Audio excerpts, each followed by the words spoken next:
The thunder cracked across the darkened Utah sky as the Wells Fargo stagecoach lurched violently through the muddy road, each jolt threatening to send Olivia Porter sprawling from her seat. It was April 1873, and what had begun as a journey of hope toward a new life in Parowan was rapidly descending into a nightmare from which she couldn't escape. "You're making a terrible mistake, Miss Porter," hissed Vernon Slater, the banker's son who had pursued her relentlessly since St. Louis. His once handsome face was twisted with rage as rainwater dripped from the brim of his hat. "My father owns half the territory. There's nowhere you can hide that I won't find you." Olivia pressed herself against the opposite corner of the stagecoach, her honey blonde hair coming loose from its pins as the vehicle hit another rut. "I've made my decision, Mr. Slater. I won't marry a man I don't love, regardless of his family's connections."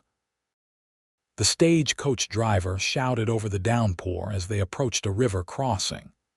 The other passengers, a sleeping elderly couple and a traveling salesman, seemed oblivious to her plight. Vernon's hand shot out, grabbing her wrist with bruising force. "You accepted my courtship back east. You led me to believe. I accepted your friendship," Olivia whispered fiercely, wrenching her arm away. "Nothing more. Now please leave me be." Vernon's eyes narrowed dangerously. "Driver," he suddenly called out, "stop the coach." The vehicle slowed to a halt, rain pounding against the roof like 1,000 angry fists. "Sir." The driver peered down, his face barely visible through the torrent. Vernon produced a leather pouch that clinked heavily. "There's a change of plan. The lady and I will be disembarking here." Olivia felt her blood run cold. "I will do no such thing. Family dispute," Vernon explained to the driver with a cold smile. "My fiancée is being rather difficult. Her father asked me to escort her to our ranch nearby."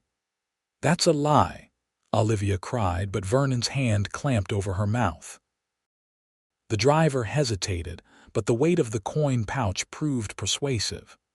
"We're still 5 miles from Parowan, miss.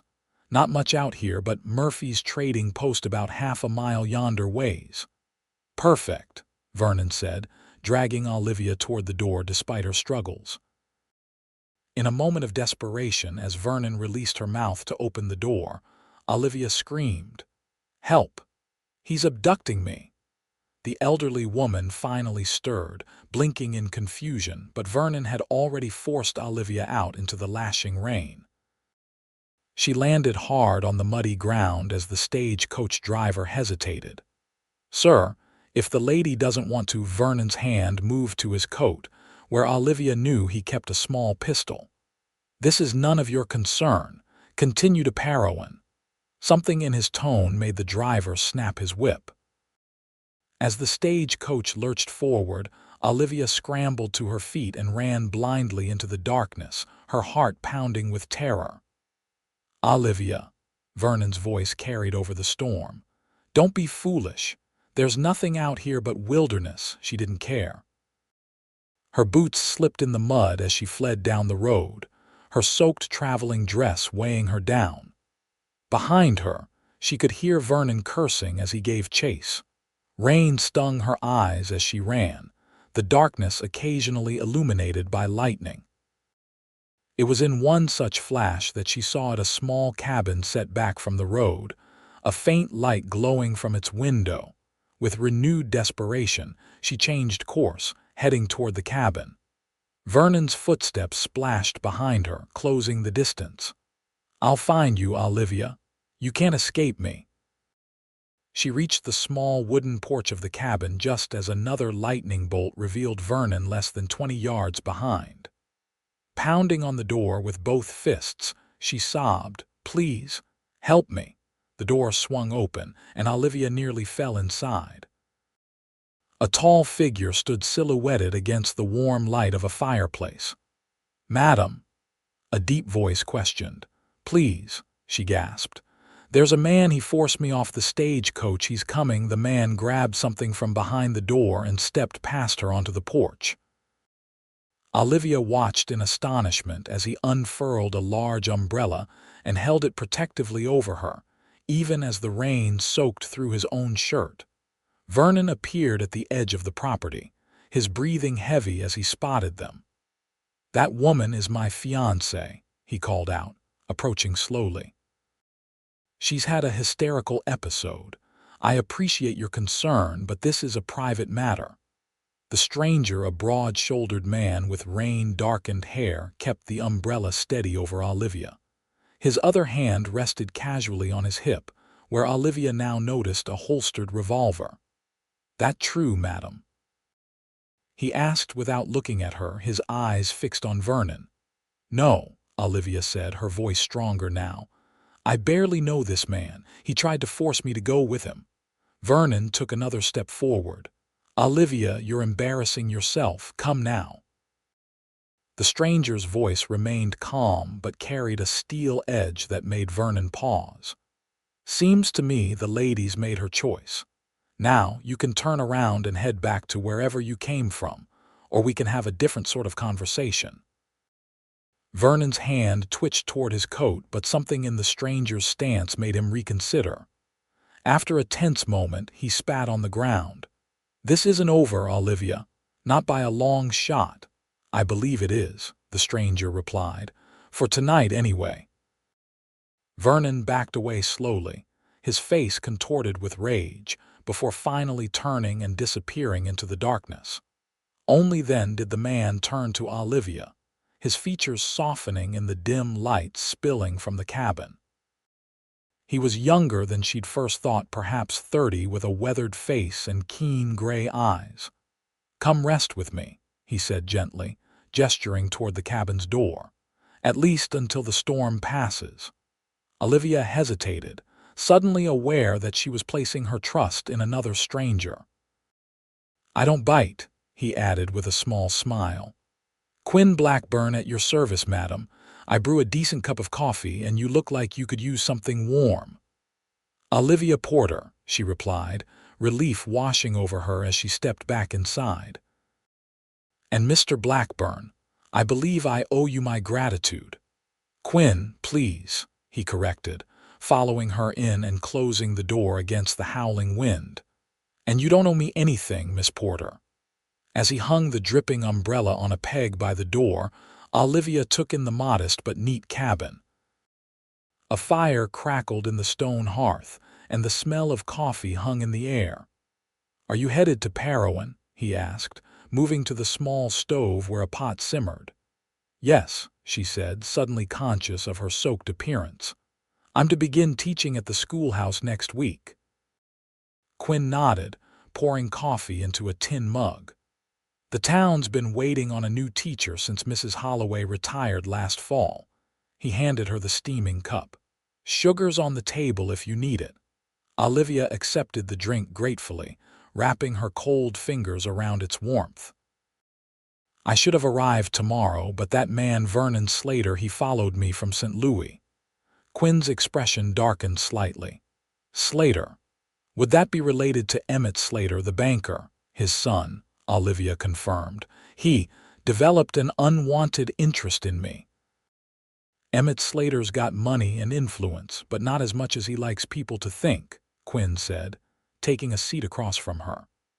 "Still, his boy causing trouble doesn't surprise me."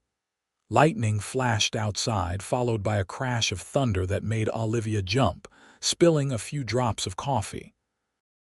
"Storm's not letting up," Quinn observed. "Miss Porter, you're welcome to the bed for tonight. I'll take the chair." Olivia looked around, noticing for the first time that the cabin was a single room.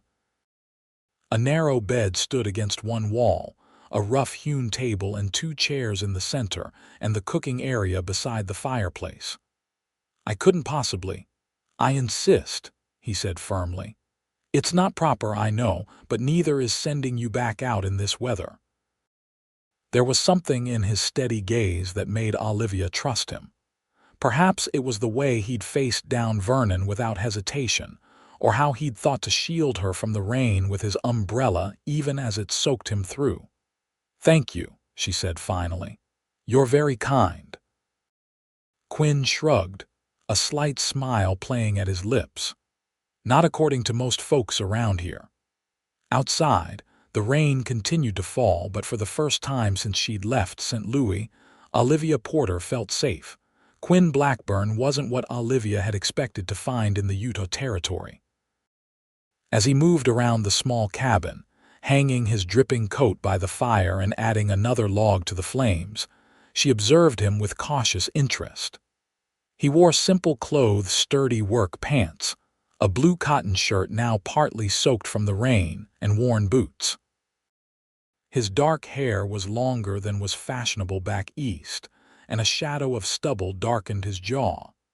Yet there was a quiet dignity in his movements, a confidence that came from self-reliance.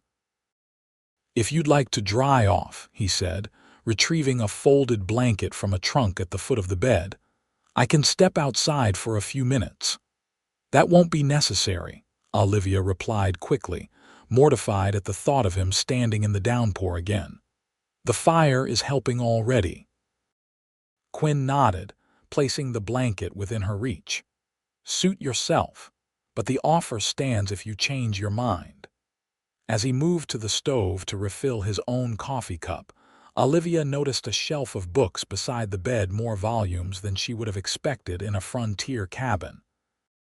Shakespeare sat alongside what appeared to be scientific texts and several well-worn novels. "You're a reader," she remarked, surprised. Quinn glanced over his shoulder. "Does that surprise you?" "I didn't mean," she began, embarrassed.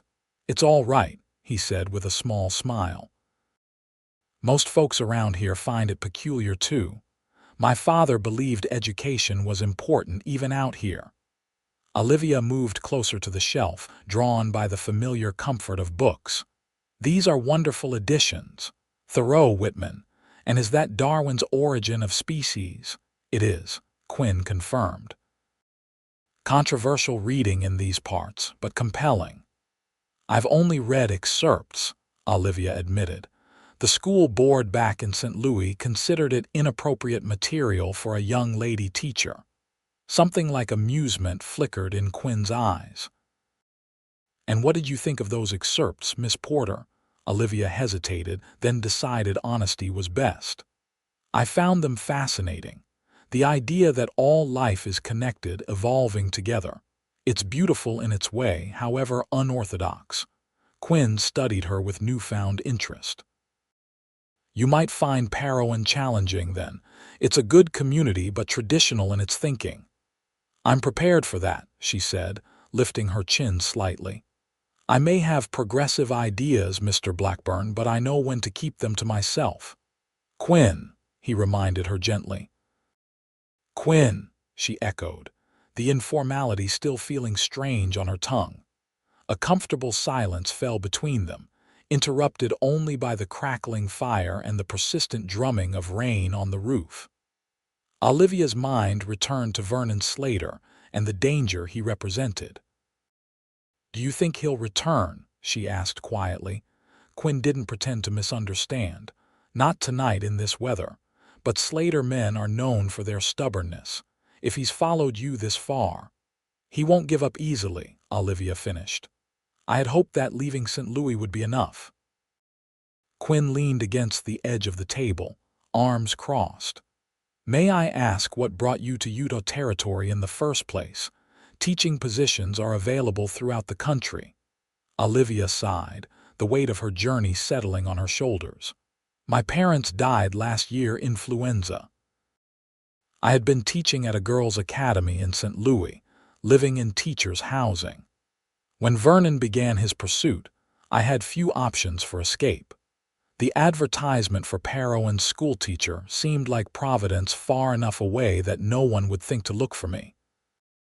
"I'm sorry about your parents," Quinn said, genuine sympathy in his voice. "Losing family is hard, especially out here." Something in his tone suggested personal experience with loss, but Olivia didn't press. Instead, she asked, "What about you? Have you lived in this area long?" "Born and raised," Quinn replied. "My father brought my mother here from Colorado in '46, before the Mormon settlers arrived. He trapped and traded, eventually built this cabin and started ranching on a small scale. And now I have a modest cattle operation about 2 miles north, he explained. This cabin serves as a line shack when I'm working the southern pastures. Otherwise, I live at the main house. Olivia struggled to hide a yawn, the exhaustion of the day's events finally catching up with her. You should rest, Quinn said, noticing immediately. Tomorrow I'll take you into Parowan myself. That's very kind, but I wouldn't want to impose further. Quinn's expression grew serious. It's not an imposition, Miss Porter.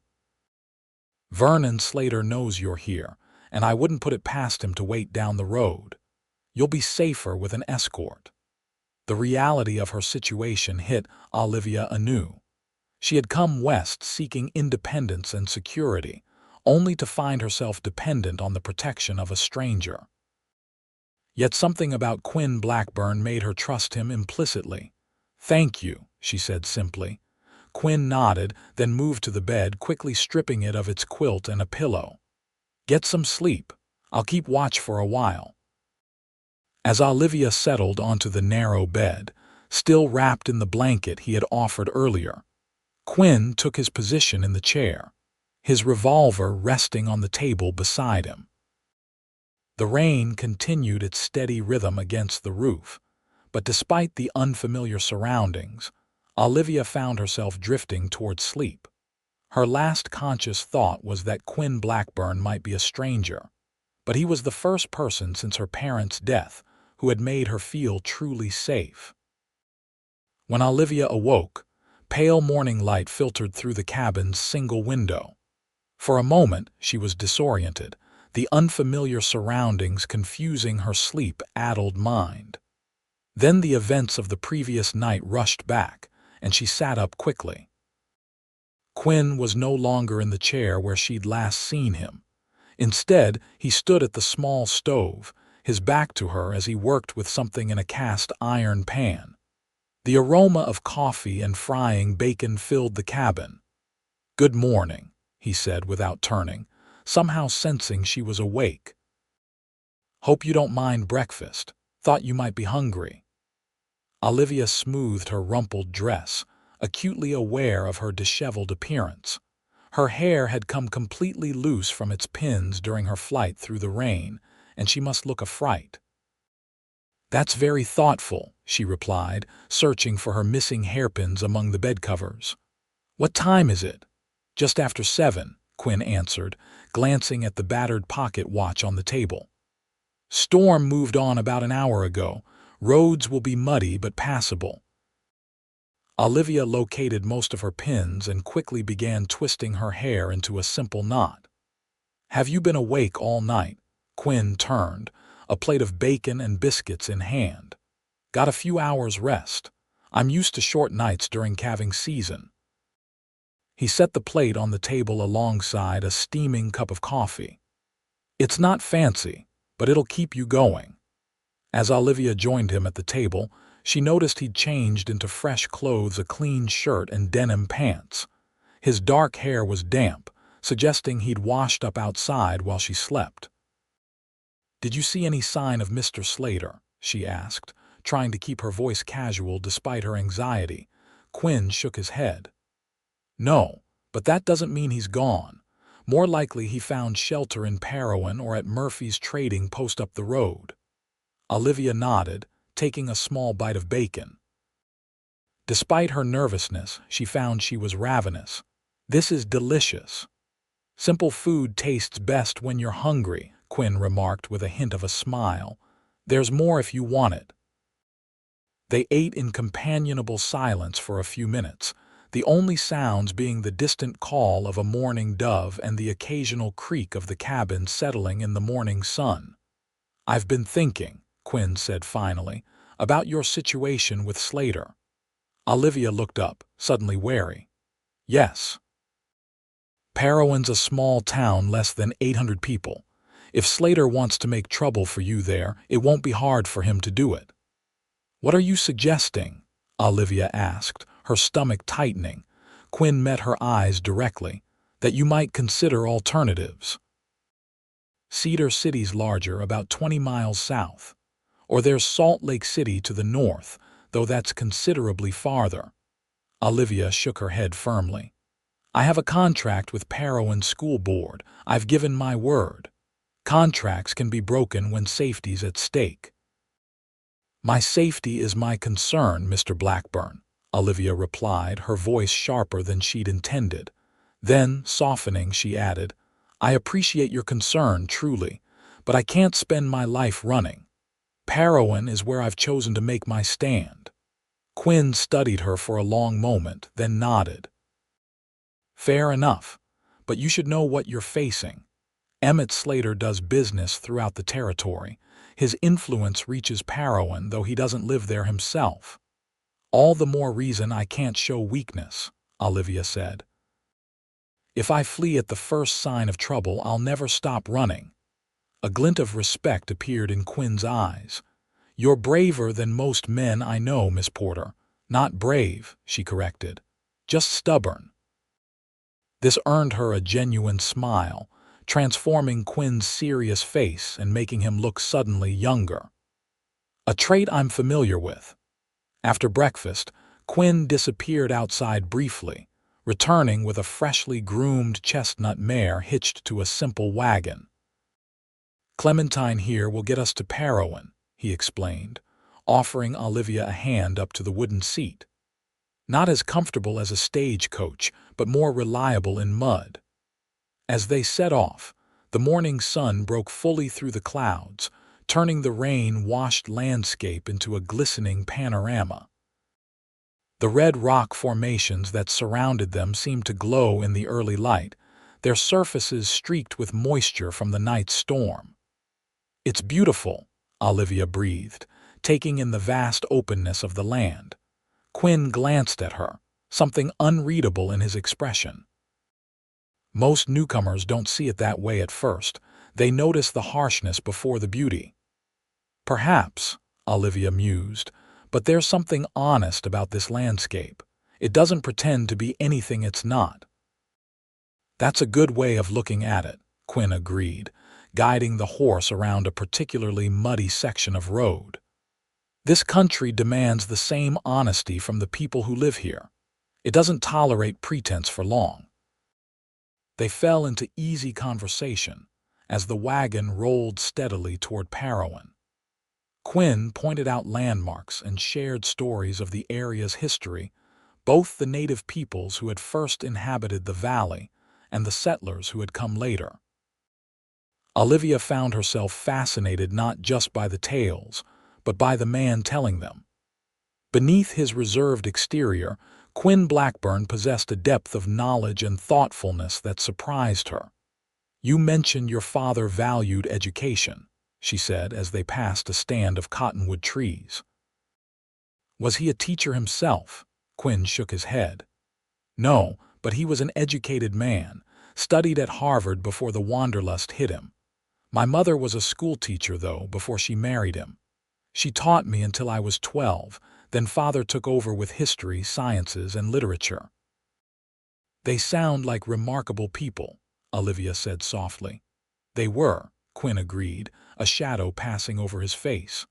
Lost them both to typhoid in '65, just after I returned from the war. You fought in the Civil War? Olivia asked, surprised. Quinn nodded, his eyes fixed on the road ahead. Union cavalry. Enlisted in '62, served until Appomattox. The mention of the war hung between them momentarily, carrying the weight of all the unspoken horrors it represented. Olivia had lost a brother at Antietam, and the wound of that loss, though 8 years old, still ached. My brother William died at Antietam, she said quietly. He was with the 15th Massachusetts. Quinn glanced at her, understanding in his eyes. I was still training in Colorado when Antietam happened. Didn't see action until later. I'm sorry about your brother. Thank you, Olivia replied. Sometimes it feels like a lifetime ago, and sometimes like yesterday. They rode in silence for a while after that, each lost in their own memories. As they crested a small rise, the town of Parowan came into view in the valley below a modest collection of buildings with a white church steeple rising prominently at its center. "There it is," Quinn said. "Not much to look at compared to St. Louis, I imagine." Olivia took in the simple frontier town with its dusty main street and scattered homes. "It looks like exactly what I need." Quinn gave her a curious look. "And what's that, Miss Porter?" "A fresh start," she replied simply. "A place where I might make a difference." As they approached the outskirts of town, Olivia became aware of how her arrival might appear arriving in a wagon with a man she'd just met, her clothes still somewhat rumpled from the previous night's adventure. In a small community like Parowan, first impressions mattered deeply. "Perhaps you could direct me to the boarding house," she suggested. "I believe Mrs. Whittaker is expecting me. I should arrive properly on my own." Quinn studied her for a moment, then nodded in understanding. "Main Street, third building past the general store, white house with blue shutters." He pulled the wagon to a stop on the edge of town. "I'll wait here until I see you go inside safely." Olivia gathered her small traveling bag miraculously still with her despite the chaotic exit from the stagecoach. "How can I ever repay your kindness, Mr. Blackburn?" "Quinn," he corrected once more, "and there's nothing to repay. Anyone would have done the same." "We both know that's not true," Olivia said softly. "I'm indebted to you." Quinn shook his head. "No debts between us, Miss Porter. Just be careful. Vernon Slater isn't likely to give up easily." "I will," she promised, then hesitated before adding, "Will I see you again?" Something flickered in Quinn's eyes, surprise, perhaps, or pleasure at the question.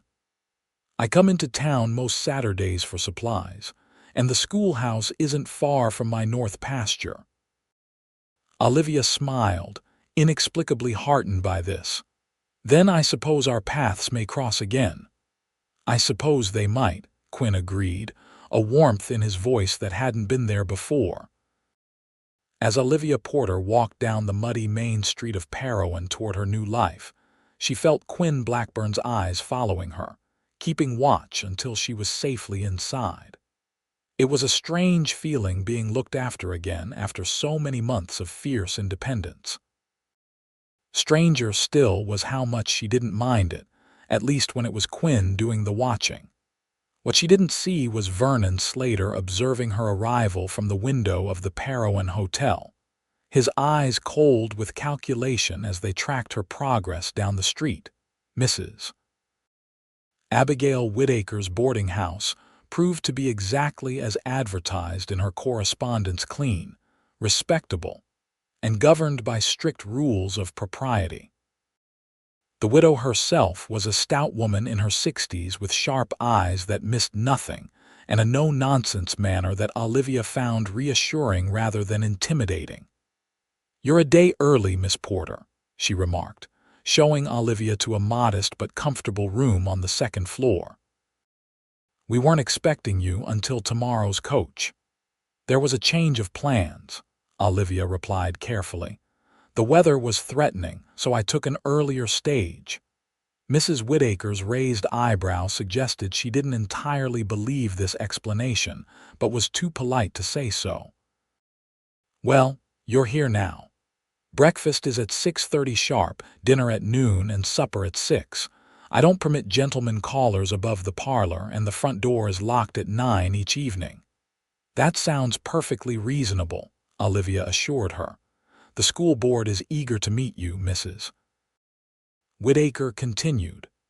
"They've called a special meeting for tomorrow afternoon at the church. They're quite particular about their teachers, Miss Porter." "I understand," Olivia said, unpacking her limited belongings. Most of her trunks would arrive with the next freight wagon. "I hope to meet their expectations." Mrs. Whittaker softened slightly. "I'm sure you will, dear. It's been hard on the children, not having a proper teacher these past months." Mrs. Holloway did her best until her arthritis got too painful, and the minister's wife has been filling in, but she has 8 children of her own to manage. After Mrs. Whittaker left, Olivia sat on the narrow bed, surveying her new accommodations. The room was simple: a bed, a washstand, a small desk beneath the window, and a wardrobe. But the walls were freshly whitewashed, the linens crisp, and through the window she could see the mountains rising beyond the town, their peaks still dusted with late spring snow. It wasn't St. Louis, with its bustling streets and cultural amenities, but perhaps that was for the best. Here she could build something new, assuming, of course, that Vernon Slater didn't interfere. That thought had barely formed when a knock came at her door. Thinking it was Mrs. Whittaker returning, Olivia called, "Come in." The door opened to reveal a young woman about Olivia's age, with bright copper hair and friendly green eyes. "Hello, I'm Harriet Chambers, Mrs. Whittaker's niece. I help around the house and run the millinery shop next door. I thought you might like some tea after your journey." "That's very kind," Olivia said, genuinely pleased by the friendly overture. "I'm Olivia Porter." "Oh, everyone knows who you are," Harriet said with a laugh, setting down a tray with tea and biscuits. "We've been talking about the new schoolteacher for weeks. It's not every day we get someone from back east joining our little community." Olivia smiled, warming to Harriet's open manner. "I hope I won't disappoint." "Nonsense," Harriet declared, pouring the tea. "The children will adore you. Though I should warn you about the Pearson twins. They put a garden snake in Mrs. Holloway's desk last fall. Nearly gave the poor woman heart failure." They chatted easily for half an hour, with Harriet providing a detailed and sometimes humorous overview of Parowan's residents. It was exactly the kind of inside information Olivia needed to navigate her new community, and she found herself genuinely enjoying Harriet's company. "Oh," Harriet exclaimed suddenly, "I nearly forgot. There was a man asking about you at the hotel this morning, well-dressed fellow from back east," he said. "Claimed he was an old friend of your family." Olivia's stomach clenched. "Did he give his name?" "Vernon something," Harriet replied. "He seemed very eager to see you. Said he'd traveled all this way specially." "Mr. Slater is not a friend," Olivia said carefully, unsure how much to reveal. "If he comes here looking for me, I would appreciate if you didn't tell him where to find me." Harriet's eyes widened with interest. "Is he a jilted suitor? How romantic." "It's not romantic at all," Olivia said firmly. "Mr. Slater doesn't understand the meaning of no. His attention is unwanted and has become threatening." Harriet's expression quickly sobered. "I'm sorry, I didn't realize. Of course I won't tell him anything." She hesitated, then added, "Does my aunt know?" "Not yet," Olivia admitted. "I wasn't sure how to explain." "You should tell her," Harriet advised. "Aunt Abigail may seem stern, but she's fiercely protective of her boarders. She once chased off a drunk cowboy with her broom when he came calling on Miss Finch at midnight." Despite her anxiety, Olivia had to smile at the image. "I'll speak with her." "Good," Harriet said, rising to leave. "And if you need anything at all, my room is just across the hall." After Harriet left, Olivia stood at the window, gazing out at the town that was to be her new home. Somewhere out there, Vernon Slater was plotting his next move. She had hoped foolishly, perhaps, that he would give up and return to St. Louis after last night's confrontation with Quinn. Clearly, that had been wishful thinking. The question now was whether she should continue with her plan to teach in Parowan, knowing that Vernon's presence put not only herself but potentially her students at risk. The responsible choice might be to move on, to find another position in another town. But as Olivia watched the residents of Parowan going about their afternoon business, a woman hanging laundry, children playing with hoops in the street, a man unloading supplies at the general store, she felt a growing resolve. This was her chance at a new life, and she wouldn't let Vernon Slater take it from her. With that decision made, Olivia Porter began preparing for her meeting with the school board, determined to make such a good impression that they wouldn't think of letting her go, no matter what tales Vernon might spread. The Parowan schoolhouse stood at the edge of town, a simple one-room building with a small bell tower. As Olivia approached it the following afternoon, she felt a flutter of anticipation. This was to be her domain, where she would shape young minds and build her new life. The school board, consisting of the town's mayor, the minister, and 3 prominent citizens, had approved her appointment the previous day after a thorough but fair examination of her qualifications. Now, with keys in hand, she was eager to see her classroom before meeting her students on Monday. The interior was much as she expected: rows of wooden desks facing a larger teacher's desk on a slightly raised platform. A blackboard covered most of the front wall, and a pot-bellied stove stood in the corner for winter heating. Bookshelves lined the back wall, though they contained fewer volumes than she had hoped. "What do you think?" the voice startled her. Turning, Olivia found Quinn Blackburn leaning against the doorframe, his hat in his hands. "Quinn, I didn't expect to see you here." He shrugged, a slight smile playing at his lips. "I was bringing cattle to the stockyard and thought I'd see how you were settling in." "The town has been very welcoming," Olivia said, oddly pleased by his appearance. "Mrs. Whitaker's boarding house is comfortable, and the school board seems satisfied with my credentials." Quinn nodded, stepping into the schoolhouse and glancing around. "My mother taught me in a room much like this one, before this building existed. She'd approve of the light, good windows." "It needs books," Olivia said, running her hand along the sparsely populated shelves. "And maps. The children should know there's a world beyond these valleys.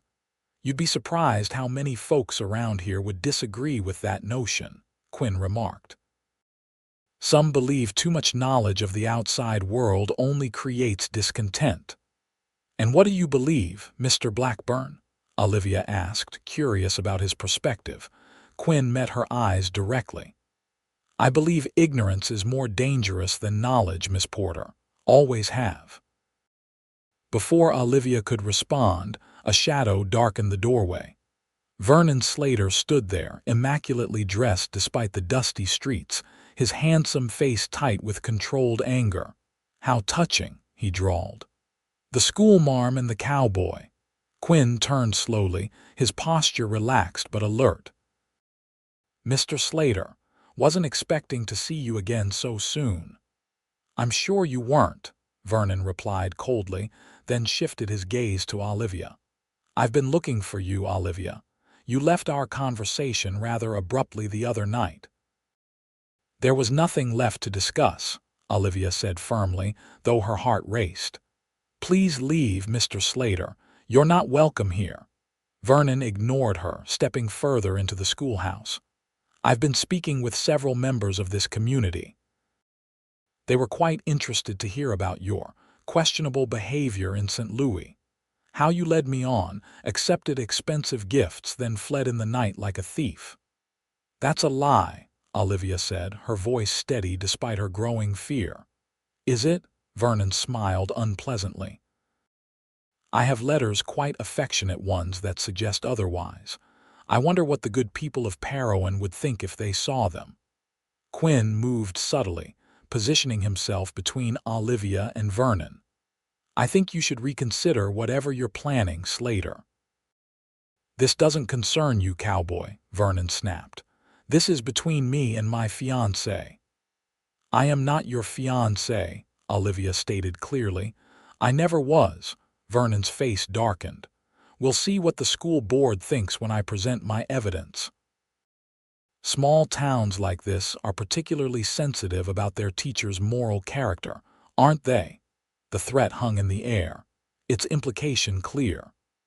Vernon could destroy her reputation, and with it, her position and future in Parowan with a few well-placed lies. Quinn took a step toward Vernon, his voice low and dangerous. "You're making threats now. That's unwise." Vernon's hand moved toward his coat pocket. "I'm simply stating facts. Now I suggest you leave us to our private discussion, Blackburn." "Not happening," Quinn replied calmly. The tension in the room was palpable. Olivia could see that the situation was rapidly deteriorating toward violence, something she desperately wanted to avoid, especially in the schoolhouse. "Vernon," she said, moving forward, "let's be reasonable. Whatever you think existed between us was only in your imagination. No amount of threats or fabricated evidence will change that. You'll change your tune when you're dismissed from your position and blacklisted from every school in the territory," Vernon retorted. "My father has considerable influence." "So I've heard," Quinn interjected.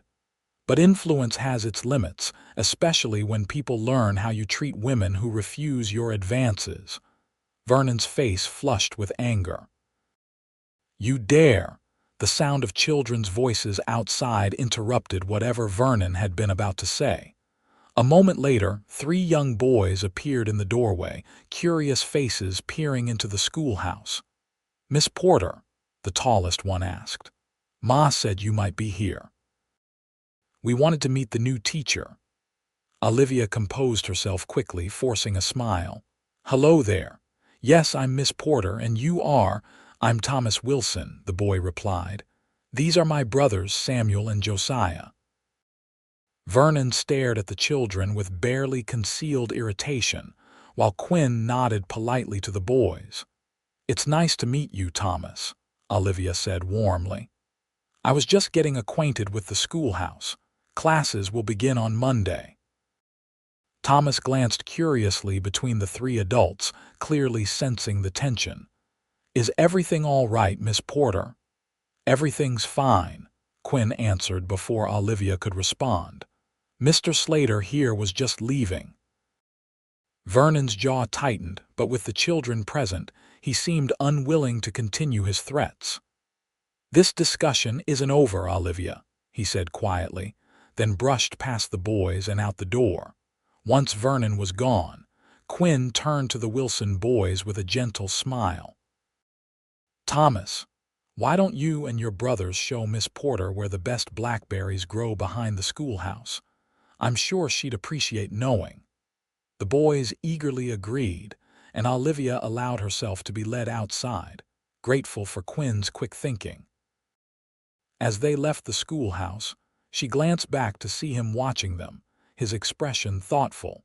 Whatever Vernon Slater was planning, it was clear the situation had just become more complicated. Olivia had come to Parowan seeking peace and a fresh start. Instead, she found herself in the middle of a brewing storm, one that threatened not only her reputation, but potentially her safety as well. Yet as the Wilson boys chattered excitedly about blackberries and fishing spots, and all the things they hoped to learn from their new teacher, Olivia felt her resolve strengthen. These children deserved the best education she could provide, and she wouldn't let Vernon Slater's vindictiveness deprive them of it. When she returned to the schoolhouse after the impromptu tour, Quinn was waiting, his expression serious. "Slater's dangerous," he said without preamble. "More so than I initially thought." "I know," Olivia replied, "but I won't run, Quinn, I can't." He studied her for a long moment, then nodded. "Then we'll need to be smarter than him, and I think I might have an idea how." The first week of school passed in a blur of activity, as Olivia acquainted herself with her 27 students, ranging in age from 6 to 16.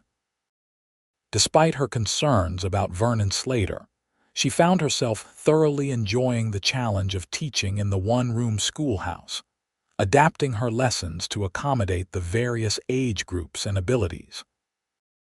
The children of Parowan proved eager to learn, if somewhat behind in certain subjects compared to their Eastern counterparts. Olivia particularly enjoyed watching the older students help the younger ones, creating a sense of community within the classroom that reminded her why she had chosen teaching as her profession.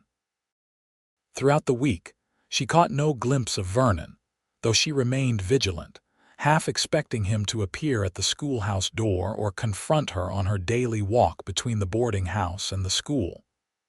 His absence was both a relief and a source of anxiety. What was he planning? On Friday afternoon, as the children were gathering their books to leave, Thomas Wilson approached her desk with a folded piece of paper. "Mr. Blackburn asked me to give you this, Miss Porter," he said. Olivia's heartbeat quickened as she accepted the note. "Thank you, Thomas." "Did he say anything else?" The boy shook his head. "Just that it was important."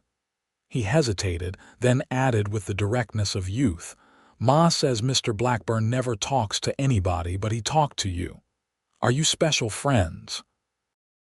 "Mr. Blackburn and I are acquainted," Olivia replied carefully, aware of how quickly gossip spread in small communities.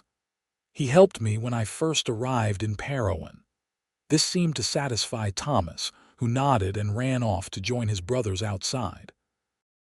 Once the schoolhouse was empty, Olivia unfolded Quinn's note.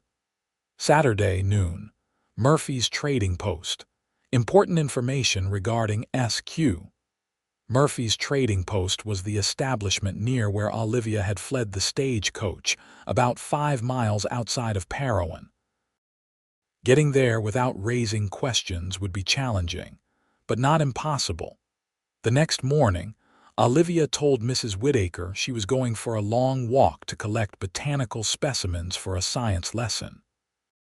The explanation was plausible enough. She had already established herself as an enthusiastic educator who went to considerable lengths to enrich her lessons. The walk to Murphy's took longer than expected, and Olivia arrived slightly past noon, her skirts dusty from the road. The trading post was a sturdy log building with a covered porch, where several horses were hitched alongside Quinn's wagon. As she approached, Quinn emerged from inside, relief evident on his face when he spotted her. "I was beginning to worry," he said, coming to meet her. "You shouldn't have walked all this way alone." "I didn't have many options," Olivia replied. "What's this important information?" Quinn glanced around, ensuring they weren't overheard. "Not here. Come with me." He led her to his wagon and helped her up, then climbed in beside her and took the reins. They rode in silence until the trading post was out of sight. Then Quinn guided the wagon off the main road onto a smaller trail that wound through a stand of juniper trees. "Vernon Slater left Parowan yesterday," he said finally. "Headed for Cedar City, according to the stagecoach driver." "That's good news, isn't it?" Olivia asked, puzzled by Quinn's serious expression. "It would be, except he told several people he was going to telegraph his father about the schoolteacher situation, and he had a meeting with Reverend Thompson before he left." Reverend Thompson was the minister and a prominent member of the school board. Olivia felt a chill of apprehension. "You think he's trying to turn the board against me?" "I think he's setting something in motion," Quinn confirmed. "My friend at the telegraph office in Cedar City will let me know if any messages come through, but I wanted to warn you." They emerged from the trees into a small meadow beside a clear stream, where Quinn stopped the wagon. The spot was peaceful, with wildflowers nodding in the breeze and the gentle sound of water over stones. "It's beautiful here," Olivia remarked, momentarily distracted from her worries. Quinn nodded. "My father used to bring me fishing at this stream, said it was the one place a man could think clearly." He helped her down from the wagon, and they walked together to the stream's edge. Olivia appreciated that he'd brought her to this place that clearly held personal significance for him.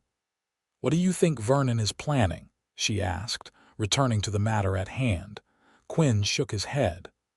"Hard to say for certain, but men like Slater don't accept rejection well.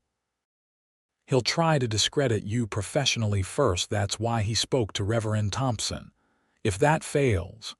He didn't need to finish the thought. They both knew what kinds of escalation might follow. "I've been thinking," Quinn continued, skipping a stone across the water's surface. "There might be a way to neutralize his influence, at least locally." Olivia looked at him expectantly. "I'm open to suggestions." Quinn seemed uncharacteristically hesitant. "It's not a perfect solution. In fact, it creates its own complications. But it would provide you with protection and make his accusations seem like nothing more than the jealousy of a rejected suitor." "What are you suggesting?" Olivia asked, curiosity piqued. Quinn met her eyes directly. "Marriage." Olivia stared at him, certain she had misheard. "I beg your pardon." "A marriage of convenience," Quinn clarified quickly. "In name only. As my wife, you would have the protection of my name and position in the community. The school board might overlook any rumors Slater tries to spread if you're a respectably married woman." Olivia was speechless. Of all the solutions she had considered, this was not among them. "I know it's unexpected," Quinn continued when she didn't respond. "And I'm not much of a catch compared to the suitors you probably had back east, but I have a good ranch, a comfortable home, and I would respect your independence." "Quinn," Olivia finally managed, "I can't ask you to sacrifice your freedom for my problems." "You didn't ask," he pointed out. "I offered, and it's not entirely selfless. I've been alone on that ranch for years. Having someone to share it with, even as a friend, would be welcome." Olivia walked a few steps away, trying to process this unexpected proposal. Marriage to a man she had known less than a week, regardless of how much she had come to respect him in that short time, seemed drastic. "What about my teaching?" she asked. "I don't want to give that up." "You wouldn't have to," Quinn assured her. "My ranch is close enough to town that you could still teach. I'd make sure you had transportation."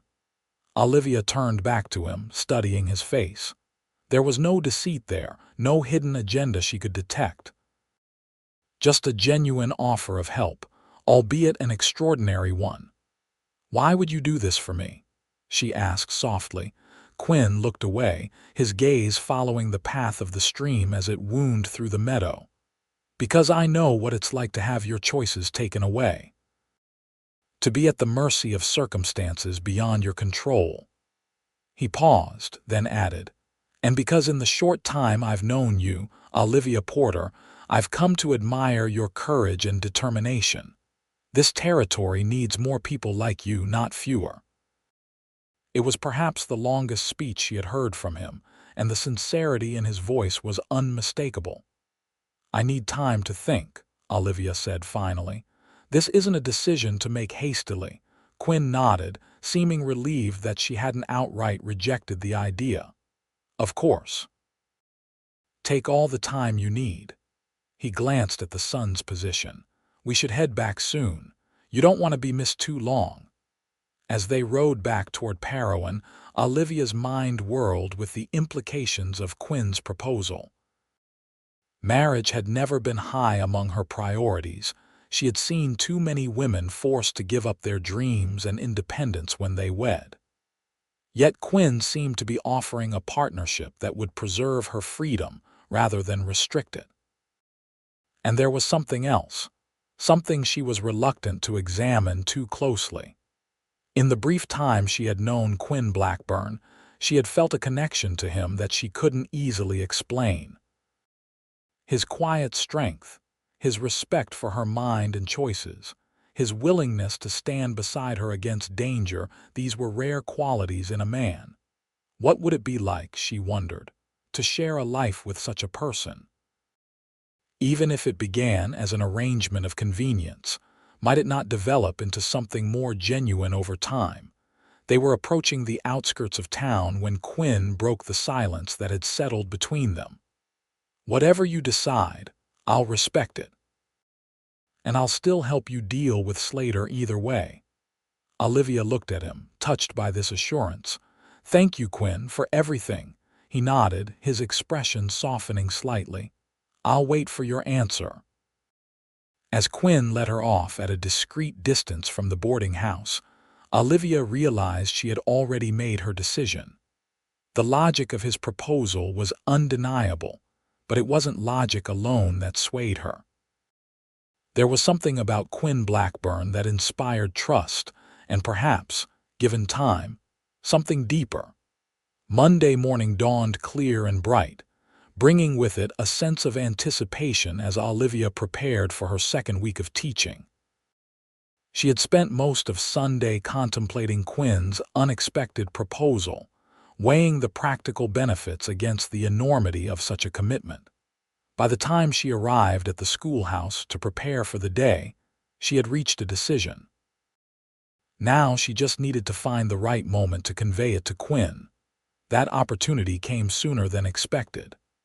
As she was arranging books on her desk, a shadow fell across the doorway. Looking up, Olivia expected to see one of her early arriving students. Instead, Reverend Thompson stood there, his usually friendly face solemn. "Good morning, Reverend," Olivia greeted him, a flutter of unease in her stomach. "Is something wrong? I'm afraid we need to talk, Miss Porter," the minister replied, stepping into the schoolhouse. "I've received some concerning information about your background." Before Olivia could respond, another figure appeared behind Reverend Thompson Quinn, his expression carefully neutral as he assessed the situation. "Morning, Reverend," he said easily. "Hope I'm not interrupting." The minister looked surprised by Quinn's arrival. "Mr. Blackburn, this is an unexpected pleasure. You rarely come to town on weekdays." "Special occasion," Quinn replied, moving to stand beside Olivia. "I came to see Miss Porter." Reverend Thompson's eyebrows rose slightly. "I see. Well, perhaps this is fortuitous. The matter I need to discuss concerns Miss Porter's reputation, which I understand you may have a personal interest in protecting." Quinn's expression remained impassive. "I have a personal interest in justice, Reverend, and in not seeing good people slandered by those with ulterior motives." "So you're aware of the allegations made by Mr. Slater?" the minister asked. "I'm aware that Vernon Slater is a spurned suitor with a vindictive streak," Quinn replied evenly. "And that he's not above fabricating stories to get what he wants." Olivia stepped forward, determined to defend herself. "Reverend Thompson, whatever Mr. Slater has told you about me is almost certainly false. He pursued me unwelcomely in St. Louis, and when I refused his advances and left for Utah, he followed me here." The minister looked uncomfortable. "He presented quite a different account, Miss Porter, and he had letters, forgeries, or misrepresentations," Olivia interrupted firmly. "I never encouraged Mr. Slater's attentions, and I certainly never agreed to marry him." Reverend Thompson sighed heavily. "I want to believe you, Miss Porter. The children have taken to you remarkably well, and your teaching methods are impressive. But the school board must consider the moral example set by our teacher." "Which is why," Quinn said, taking Olivia's hand in a gesture that seemed both protective and possessive, "Miss Porter has agreed to become my wife." The minister's eyes widened in genuine surprise. "Your wife? But you've known each other barely a week." "Sometimes a week is enough to recognize what matters," Quinn replied calmly. "We would have announced it properly on Sunday, but we wanted to speak with you first, given your position in the community." Olivia squeezed Quinn's hand, silently communicating her agreement with this narrative. "It's true, Reverend. Mr. Blackburn has asked me to marry him, and I have accepted." The Reverend looked between them, confusion giving way to a dawning understanding. "Well, this certainly changes matters. Mr. Blackburn is one of our most respected citizens despite his solitary nature." He cleared his throat. "I assume you intend a proper church ceremony." "Of course," Quinn affirmed. "We thought perhaps next Sunday after services." "So soon?" Reverend Thompson asked. Olivia managed a convincing blush. We see no reason to wait, Reverend, and a quick wedding would allow me to continue teaching without interruption. The minister nodded slowly, seemingly persuaded by their performance. Very well. I'll speak to the school board, but I don't anticipate any objections under these circumstances. He looked at Quinn with newfound respect. Congratulations, Mr. Blackburn. Miss Porter is a fine woman. I'm aware, Quinn replied, a warmth in his voice that made Olivia's heart skip unexpectedly. After the Reverend left, promising to return later with the board's official position, Olivia and Quinn remained standing close together in the empty schoolhouse. I take it this means you've accepted my proposal, Quinn said softly, still holding her hand. Olivia nodded, a mix of emotions swirling within her. It seems the most sensible solution, and I trust you, Quinn. Something flickered in his eyes at those words, gratitude, perhaps, or something deeper. I won't make you regret it, he promised. Everything will be, as I said, your independence, your teaching, all of it. I know, Olivia replied, and somehow she did know. Despite the unusual circumstances and the brevity of their acquaintance, she felt a certainty about Quinn Blackburn that defied logical explanation. The sound of approaching children's voices reminded them both of the public nature of their location. Quinn released her hand reluctantly. I should go, he said. I'll come by the boarding house this evening to discuss the arrangements with Mrs. Whittaker. As he turned to leave, Olivia called after him. Quinn, thank you. He paused at the doorway, looking back at her with an expression that made her breath catch. No need for thanks between partners, Olivia. Then he was gone, leaving Olivia to gather her composure before her students arrived. She had just agreed to marry a man she barely knew, a decision that would irrevocably alter the course of her life. Yet strangely, instead of panic or regret, what she felt was a quiet certainty that she had made the right choice. News of the engagement spread through Parowan with the speed only possible in a small frontier community. By lunchtime, Harriet had burst into the schoolhouse during recess, her eyes wide with excitement. Is it true? She demanded. Are you really marrying Quinn Blackburn? When Olivia confirmed it, Harriet's expression was a mixture of delight and astonishment. But you've known him less than 2 weeks, and Quinn never shows interest in anyone. He's turned down every eligible woman in 3 counties. Sometimes the unexpected happens, Olivia replied, finding it surprisingly easy to maintain the pretense. There was a certain freedom in allowing people to believe they were marrying for love rather than convenience. That evening, Quinn arrived at the boarding house as promised, hat in hand as he formally asked Mrs. Whittaker's blessing for the marriage.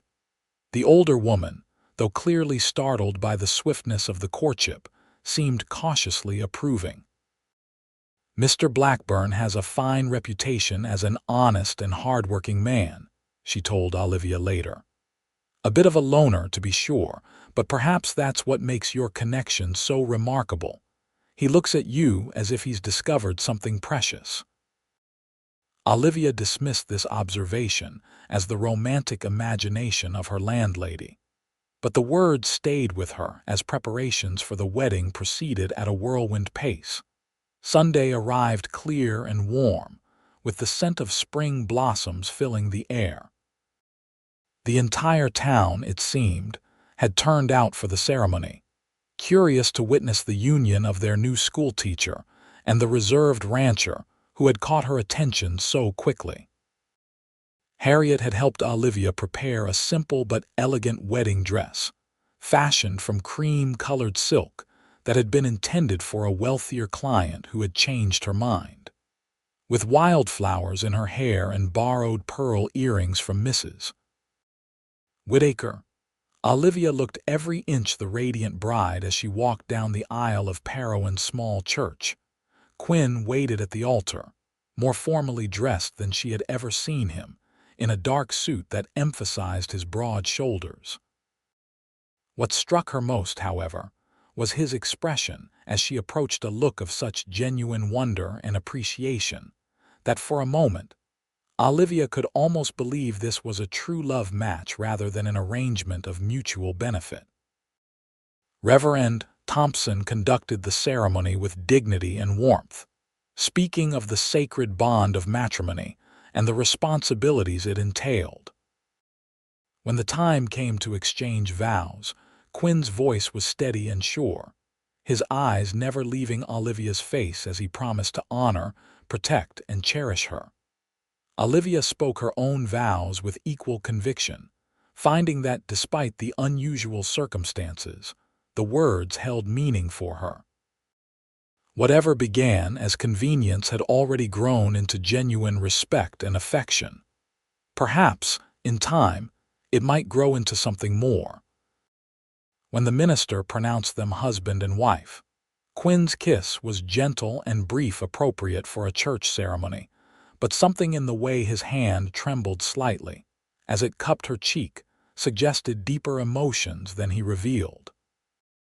The celebration afterward was modest but joyful, held in the churchyard where tables had been set up and laden with food prepared by the women of the community. Quinn remained close to Olivia throughout, his hand occasionally finding the small of her back in a protective gesture that felt both reassuring and thrilling. As the afternoon waned, they took their leave amid cheers and well wishes, departing in Quinn's wagon for the ranch that would now be their home.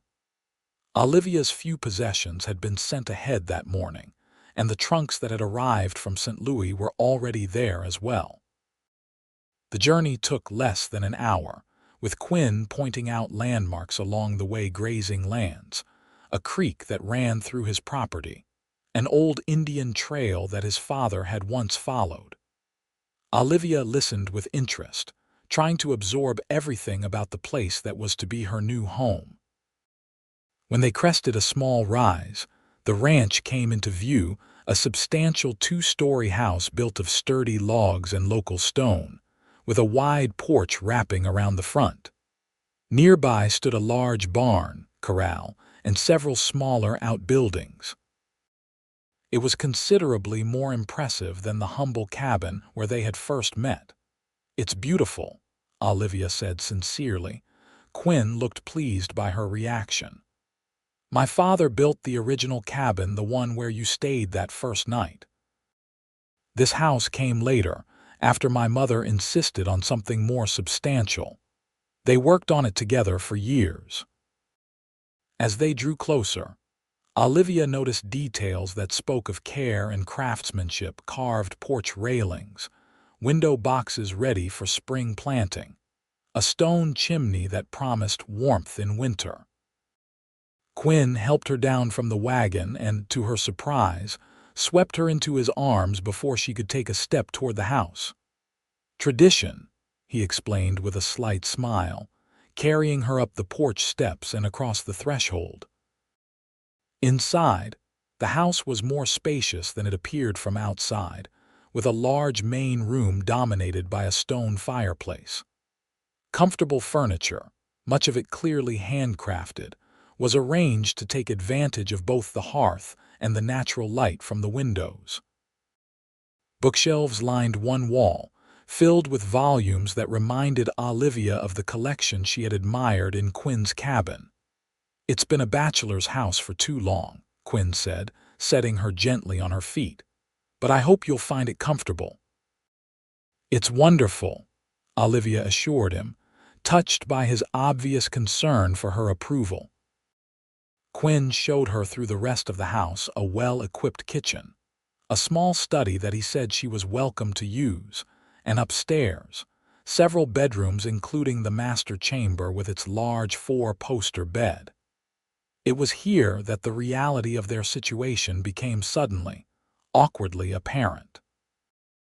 They were married now, standing in a bedroom they were expected to share, yet theirs was not a typical marriage. Quinn seemed to sense her discomfort. "I've prepared the room across the hall for myself," he said quietly. "As I promised, this is your space. Your privacy is important to me." Relief mingled with an unexpected twinge of disappointment at his words. "Thank you," Olivia replied, "for remembering our arrangement." Quinn nodded, his expression unreadable. "I'll give you some time to settle in. There's hot water for washing up and dinner will be ready whenever you are." After he left, Olivia sat on the edge of the bed, running her hand over the handmade quilt that covered it. The room was lovely, with a window seat overlooking the western range and a small dressing table where her hairbrush and mirror had already been placed. This was to be her now wife in name to a man she was rapidly coming to admire, mistress of a home far grander than she had expected, still a teacher, but now with the added role of rancher's wife. It was not the future she had envisioned when she left St. Louis, yet somehow it felt right. Downstairs, she could hear Quinn moving about the kitchen, the domestic sounds oddly comforting after the emotional intensity of the day. Olivia changed from her wedding dress into a simpler gown and went to join him, ready to begin this new chapter of her life. Dinner that first evening set the tone for their unusual partnership. Quinn proved to be a surprisingly competent cook, explaining that years of bachelor living had forced him to develop skills most men left to their wives or hired help. "I can take over the cooking," Olivia offered, though secretly relieved she wouldn't be expected to become an instant expert at frontier cuisine. "We can share it," Quinn suggested instead. "I enjoy cooking, and you'll have teaching responsibilities. There's no reason we can't both contribute." It was such a progressive viewpoint, so different from the rigid gender roles she had observed in most households, that Olivia found herself smiling with genuine pleasure. "I'd like that." Over the simple but delicious meal of venison stew and fresh bread, they discussed practical matters, the schedule for getting Olivia to and from the schoolhouse each day, the running of the household, and the boundaries of their arrangement. "I meant what I said about respecting your independence," Quinn assured her. "This is your home now to arrange and manage as you see fit. I ask only that you let me know if you need anything, and that you don't rearrange my books without warning." This last was said with a hint of humor that made Olivia laugh. "I promise to leave your library intact," she replied, "though I may borrow from it liberally." "Please do," he encouraged. "Books should be read, not just admired." As they cleared the table together afterward, Olivia was struck by how comfortable she already felt in Quinn's presence. There was none of the awkwardness she had feared might develop in their unusual situation. Later, as darkness fell and the time came to retire for the night, Quinn walked her to the bottom of the stairs, maintaining the respectful distance he had established throughout the evening. "Good night, Olivia," he said softly. "I hope you sleep well in your new home." "Good night, Quinn," she replied, impulsively touching his arm. "Thank you for everything." He covered her hand with his own briefly, the contact sending an unexpected warmth through her. "No need for thanks, we're partners now, partners." The word lingered in Olivia's mind as she prepared for bed in the room that was now hers alone. It was an accurate description of their arrangement, yet somehow insufficient to capture the complex emotions developing between them. As she drifted toward sleep, Olivia found herself wondering if Quinn lay awake across the hall, similarly contemplating the strange path that had brought them together. And whether, like her, he was beginning to question if their marriage of convenience might eventually become something far more genuine than either had anticipated. The first weeks of their marriage established a rhythm that suited them both. Each morning, Quinn would rise before dawn to begin his ranch work, leaving coffee brewing and often a note for Olivia on the kitchen table. By the time she came downstairs, he would have returned from his early chores to share breakfast with her before driving her to the schoolhouse in town. The arrangement raised a few eyebrows. Initially, most ranchers' wives did not continue teaching after marriage, but the people of Parowan soon accepted it as just another peculiarity of the Blackburn household. It helped that Quinn was visibly supportive of Olivia's profession, often arriving at the schoolhouse at day's end with books or specimens he thought might interest her students. In the evenings, they would prepare dinner together, then spend hours talking by the fire or reading companionably in the study. Olivia discovered that beneath Quinn's reserved exterior lay a mind of exceptional breadth and curiosity. He could discuss literature with the insight of a scholar, yet possessed practical knowledge about everything from animal husbandry to meteorology. On weekends, Quinn began showing Olivia the ranch operations, patiently explaining the cattle business and introducing her to the few hands he employed during busy seasons. She proved an eager student, her Eastern education complemented by a willingness to learn the practical realities of frontier life. One Saturday, about a month after their wedding, Quinn suggested a ride to a part of the ranch Olivia hadn't yet seen. They set out on horseback after breakfast, Quinn on his favorite gelding and Olivia on a gentle mare he had selected for her when she expressed interest in learning to ride.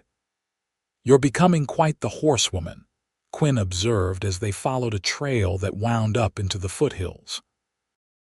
"A month ago, you were clinging to the saddle horn." Olivia laughed, enjoying the feel of the horse moving beneath her and the open landscape stretching around them. "I had an excellent teacher, and I must admit, there's a freedom in riding that I never expected to enjoy." Quinn's expression softened as he watched her. "Freedom suits you." They rode in comfortable silence for a while, climbing steadily into terrain that grew increasingly dramatic, red rock formations jutting from the earth like ancient sentinels, juniper trees clinging to seemingly impossible perches on the hillsides.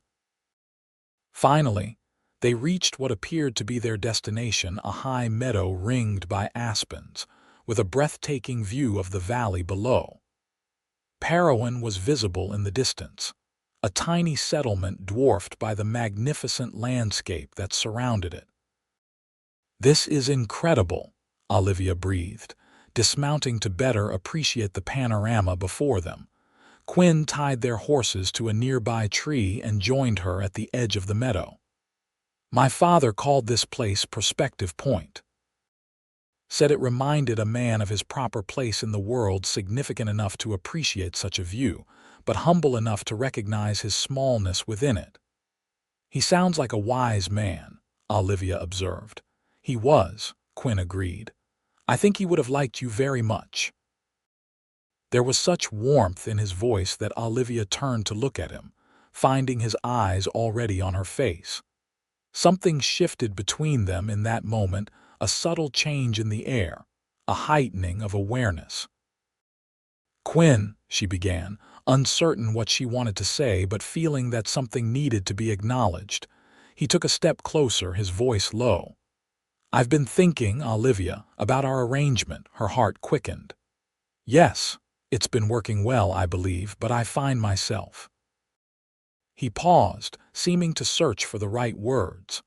"I find myself wanting more than the terms we agreed upon." Olivia held her breath, not daring to assume his meaning. "I know this began as a marriage of convenience," Quinn continued carefully, "a way to protect you from Slater's threats. But these past weeks, getting to know you, sharing my home with you—" He took another step toward her. "My feelings have changed, deepened." "Mine too," Olivia admitted softly, surprised by how easy it was to voice the truth she had been acknowledging to herself for days. Relief and something like joy crossed Quinn's features. "I don't want to pressure you. If you prefer to maintain our original arrangement, I'll respect that. But I wanted you to know that for me, this has become more than convenience or friendship." Olivia moved toward him, closing the distance between them. Quinn Blackburn, for a man of so few words, you've just made quite a speech. A smile tugged at his lips. You inspire verbosity, Mrs. Blackburn. The use of her married name sent a pleasant shiver through Olivia. She reached up, touching his face lightly. I think, perhaps, we should renegotiate the terms of our arrangement. Quinn's hand covered hers, holding it against his cheek. What terms did you have in mind? Fewer separate bedrooms for a start, Olivia suggested, her boldness surprising even herself. Quinn's eyes darkened. That could be arranged immediately. Then he was kissing her, and Olivia was kissing him back with an intensity that left no doubt about the genuine nature of their feelings. What had begun as a practical alliance had transformed, almost imperceptibly, into something neither had anticipated: a love based on mutual respect, shared values, and a deepening emotional connection that made their original arrangement seem pale by comparison. When they finally broke apart, both slightly breathless, Quinn rested his forehead against hers. I love you, Olivia Porter Blackburn. I think I have since that first night when you stood on my porch in the rain, soaking wet and still the most courageous woman I'd ever met. I love you too, Olivia replied, the words coming easily now that they had been set free. Though I was considerably slower to recognize it. Quinn smiled, tucking a strand of hair behind her ear. You got there eventually, that's what matters. They spent the afternoon in that high meadow, talking with new openness about their pasts, their hopes, and the future they now anticipated building together, not as partners in name only, but as true husband and wife in every sense. When they finally rode home as dusk was falling, something had fundamentally changed between them. The pretense had fallen away, leaving in its place a genuine bond that neither had expected but both now embraced wholeheartedly. That night, Quinn carried Olivia across the threshold of the master bedroom, their bedroom now, in a gesture that echoed their wedding day but held far deeper meaning. What followed was a tender, passionate affirmation of the love they had discovered, transforming their marriage of convenience into something authentic and precious. In the quiet afterward, as they lay together in the darkness, Olivia thought about the strange twist of fate that had brought her to this place. She had fled St. Louis seeking independence, never imagining that true freedom would come not from solitude, but from partnership with a man who respected her mind as much as he desired her body. What are you thinking? Quinn asked, his fingers tracing lazy patterns on her bare shoulder. That sometimes the most unexpected journeys lead to the most perfect destinations, Olivia replied, nestling closer to him. Quinn pressed a kiss to her forehead. Even when they involve being chased from a stagecoach in a rainstorm, Olivia laughed softly. Especially then. The summer passed in a golden haze of happiness, as Olivia and Quinn settled into their new reality as a truly married couple. The school term ended, giving Olivia more time to explore the ranch and learn its operations. Under Quinn's patient tutelage, she became adept at many aspects of ranch life, from gardening to helping with the livestock. In return, she expanded Quinn's already impressive library with books ordered from back east and engaged him in discussions that stimulated his intellectual curiosity. They were working together in the vegetable garden one August afternoon when a rider approached the house at a gallop. Quinn straightened, shading his eyes against the sun as he identified the visitor. That's Jim Holloway, Reverend Thompson's son-in-law, he said, frowning slightly. Something must be wrong for him to ride out here in this heat. They walked to meet Jim as he dismounted, his expression confirming Quinn's suspicion that this wasn't a social call. Quinn, Mrs. Blackburn, Jim nodded, removing his hat. Sorry to disturb you, but there's trouble in town. Vernon Slater's back, and he's not alone. Olivia felt a cold knot form in her stomach. His father, Jim, nodded grimly. Emmett Slater himself, with some fancy lawyer from Salt Lake City. They're at the mayor's office now, making all kinds of accusations. Quinn's hand found Olivia's, squeezing reassuringly. What kind of accusations? They're claiming your marriage is a fraud, Jim replied. That you two conspired to prevent Vernon from claiming his rightful fiancée. The lawyers talking about breach of promise suits, damages to the Slater name, all sorts of legal nonsense. Olivia's heart raced with anger and fear. Just when they had found true happiness, Vernon Slater had returned to threaten it. That's ridiculous, Quinn said firmly. Our marriage is entirely legitimate. Jim looked uncomfortable. They're saying you only married to thwart Vernon's claim that it was never intended to be a real union. The irony of this accusation so close to the original truth, yet now so far from their current reality, was not lost on Olivia. She exchanged a glance with Quinn, seeing her own thoughts reflected in his eyes. What do they want? Quinn asked. Hard to say for sure, Jim replied. But Vernon's been telling anyone who'll listen that Olivia was practically engaged to him in St. Louis, that she ran off with his family's gifts, and that you somehow coerced her into this marriage. That's absurd, Olivia burst out. I never accepted any gifts from Vernon, and I certainly was never engaged to him. Quinn's expression had hardened into something dangerous. I think it's time we settled this once and for all. He turned to Jim. Are they still at the mayor's office? Jim nodded. Mayor Williams called for Reverend Thompson when they started making these claims. The Reverend sent me to fetch you too. We'll come immediately, Quinn decided, looking to Olivia for confirmation. She nodded firmly. Yes, I want to face them directly. They quickly changed from their gardening clothes and within 20 minutes were in the wagon heading toward Parowan. As they rode, Quinn laid out a strategy. They're trying to intimidate us with legal threats, he explained. But their case is weak if we stand united. Emmett Slater has money, but his influence isn't what it once was. The railroad deal that went sour last year cost him significant standing. Olivia appreciated that Quinn was treating her as a full partner in this situation, not attempting to shield or exclude her from the confrontation. What about the lawyer? Salt Lake City attorneys rarely venture to places like Parowan unless there's substantial money involved, Quinn reasoned. My guess is they're hoping to extract a settlement rather than pursue an actual case. When they arrived in town, they found a small crowd gathered outside the mayor's office, the community's curiosity piqued by the arrival of such prominent visitors and rumors of scandal. Harriet rushed to meet them as they approached, her face flushed with indignation.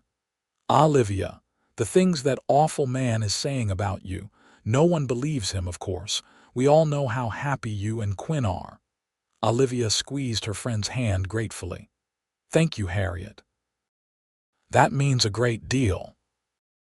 Inside the mayor's office, they found an unlikely gathering Mayor Williams behind his desk, looking harassed. Reverend Thompson standing near the window with a concerned expression, and seated opposite the mayor, Emmett Slater, Vernon, and a thin man in an expensive suit who could only be the lawyer from Salt Lake City. Vernon's face darkened with anger when he saw Olivia enter with Quinn's arm protectively around her waist. Emmett Slater, a heavy-set man with the same cold eyes as his son, merely assessed them calculatingly. Ah, the happy couple arrives, the lawyer said smoothly, rising to his feet. Mrs. Blackburn, my name is Horace Penfield. I represent the Slater family in this unfortunate matter. There is no matter, Mr. Penfield, Olivia replied coolly. Only baseless accusations from a man who couldn't accept rejection. Vernon surged to his feet. You know that's not true. You accepted my courtship, my gifts. I accepted nothing, Olivia interrupted firmly. "I made it clear repeatedly that I had no interest in your attentions. Your persistence became harassment, which is why I left St. Louis." "Ladies don't flee across the country from a respectable suitor," Emmett Slater interjected, his voice carrying the weight of assumed authority. "My son was prepared to offer you a life of comfort and social standing. Instead, you chose to elope with a rancher." His tone made the occupation sound barely above criminal. Quinn's voice remained steady, though Olivia could feel the tension in his body. "Mr. Slater, your son forced Miss Porter, Mrs. Blackburn, now from a stagecoach in a rainstorm and pursued her with threatening intent.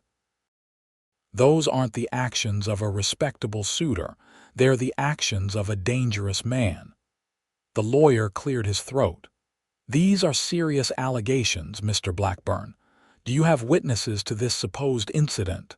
"The stagecoach driver," Quinn replied promptly. "And the other passengers?" "I'm sure the Wells Fargo office could provide their names if necessary." This seemed to give Penfield pause, but Vernon pressed on, his face flushed with anger. "It doesn't matter. The point is, she was practically promised to me, and you two conspired to prevent our union. Your sudden marriage was clearly arranged solely to thwart my rightful claim." Olivia had heard enough. "Mr. Slater," she said, stepping forward, "I was never yours to claim.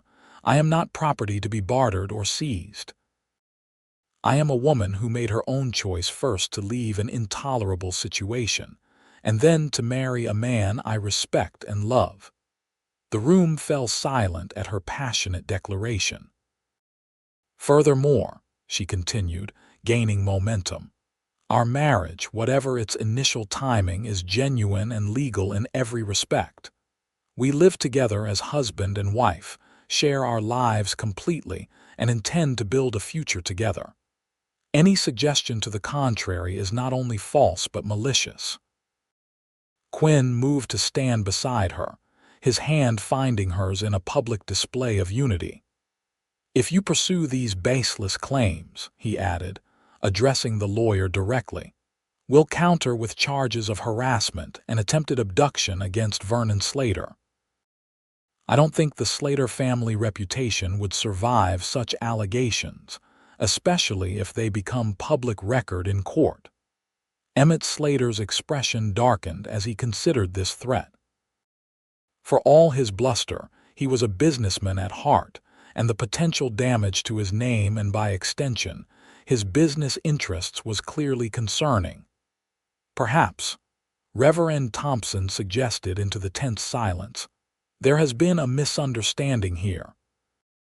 I performed the Blackburns' marriage ceremony myself, and I can attest to its legitimacy. Furthermore, I have observed them together in the months since and can state with confidence that theirs appears to be a union of genuine affection and respect." The mayor, who had thus far remained silent, finally spoke. "Mr. Penfield, I'm not sure what legal claim you think you have here, but I can tell you that Quinn and Olivia Blackburn are valued members of this community. Any action against them would not be viewed favorably by the townspeople or the county judge, who happens to be my brother-in-law." This subtle reminder of the local power structure seemed to register with the lawyer, who glanced at Emmett Slater with a slightly less confident expression. Vernon, however, was not so easily deterred. "She's lying. They're all lying," he burst out, pointing an accusing finger at Olivia. "She led me on, made me believe—" "That's enough, Vernon," his father cut him off sharply, a calculating look in his eyes as he assessed the situation. Whatever he saw apparently convinced him that this battle wasn't worth fighting. "Mr. Penfield, I believe we should reconsider our approach." The lawyer nodded, gathering his papers. "Perhaps a private consultation would be advisable at this juncture." Vernon looked between his father and the lawyer in disbelief. "You can't be serious. We came all this way to—" "I said enough," Emmett Slater repeated, his tone brooking no argument. He turned to the mayor. We'll retire to the hotel to discuss our options. Good day." As the three men prepared to leave, Vernon paused beside Olivia, his voice low and venomous. "This isn't over. You think you've won, but you haven't. No one makes a fool of me." Before Quinn could react, Olivia met Vernon's gaze directly. "You've done that quite effectively on your own, Mr. Slater. Now, I suggest you follow your father's lead and reconsider your actions before you cause further embarrassment to your family." Vernon's face contorted with rage, but his father's sharp call from the doorway prevented any response. With a final glare, he stalked out after Emmett and the lawyer. When they had gone, Reverend Thompson let out a long breath. "Well handled, both of you.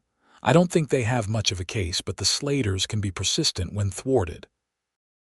"We're not concerned," Quinn replied, his arm once again around Olivia's waist. "The truth is on our side." The mayor shook his head ruefully. "Truth doesn't always prevail as neatly as we might hope, but in this case I think you're right. The Slaters' influence isn't what it used to be, and they know it.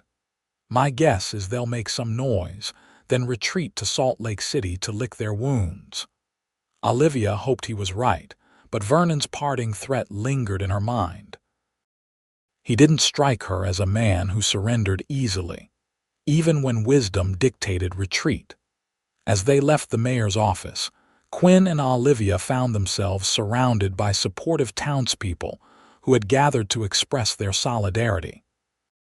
Harriet hugged Olivia fiercely, while several of Quinn's business associates clapped him on the back and offered encouragement. "The whole town's behind you," Thomas Wilson's mother assured them. "My boys would be devastated to lose their favorite teacher, and we all know Quinn's one of the most honorable men in the county."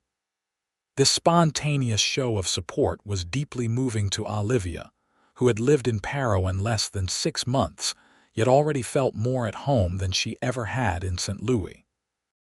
These people, initially strangers, now neighbors and friends, were willing to stand with them against outside threats.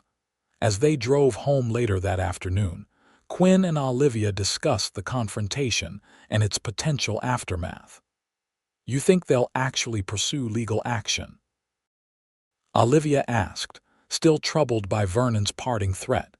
Quinn considered this as he guided the wagon along the familiar road. "Emmett Slater is too shrewd a businessman to waste money on a lost cause. I think he realized today that the community stands firmly behind us. That makes any legal victory unlikely, regardless of what lawyer they bring in. And Vernon," Quinn's expression hardened, "Vernon is more unpredictable. His pride is wounded, and that makes him dangerous in different ways. You think he might try something outside the law?" Olivia asked, voicing the concern that had been nagging at her. "It's possible," Quinn acknowledged, not wanting to frighten her but unwilling to minimize a potential threat. "Which is why we'll be vigilant for a while. I've already spoken to Jim Holloway about keeping an eye on the Slaters while they remain in town." Olivia nodded, drawing strength from Quinn's calm preparedness. "We faced them together today," she said, a note of pride in her voice, "and we'll face whatever comes next the same way." Quinn looked at her with open admiration. "You were magnificent today, you know. The way you stood up to them, spoke your mind so clearly. I couldn't have been prouder to call you my wife." Olivia smiled, warmth spreading through her at his words. "It's easier to be brave when you're not alone." Quinn reached over and took her hand, bringing it to his lips. "You'll never be alone again, Olivia. That's a promise." As they approached their ranch, the house visible in the distance against the backdrop of mountains, Olivia felt a profound sense of rightness wash over her. This place, with its open skies and honest work, its books by the fire and quiet conversations under starlight, had become more than a refuge or a convenient solution to her problems. It had become home, and Quinn had become the center of that home, the person who made it all meaningful. Whatever Vernon Slater might attempt, He couldn't take this from them. Their love, initially a pretense, had grown into something real and enduring, a fortress that would withstand any storm. 2 days later, they received word that Emmett Slater, his son, and the lawyer had departed Parowan for Salt Lake City. The news brought relief, though Quinn maintained extra vigilance around the ranch, unwilling to assume the threat had passed entirely. Life gradually returned to normal. The fall term began at the schoolhouse, bringing Olivia 29 students this year, 2 more than the previous term. Quinn's cattle operation continued to prosper, and they began discussing improvements to the ranch house, including converting one of the unused bedrooms into a proper library.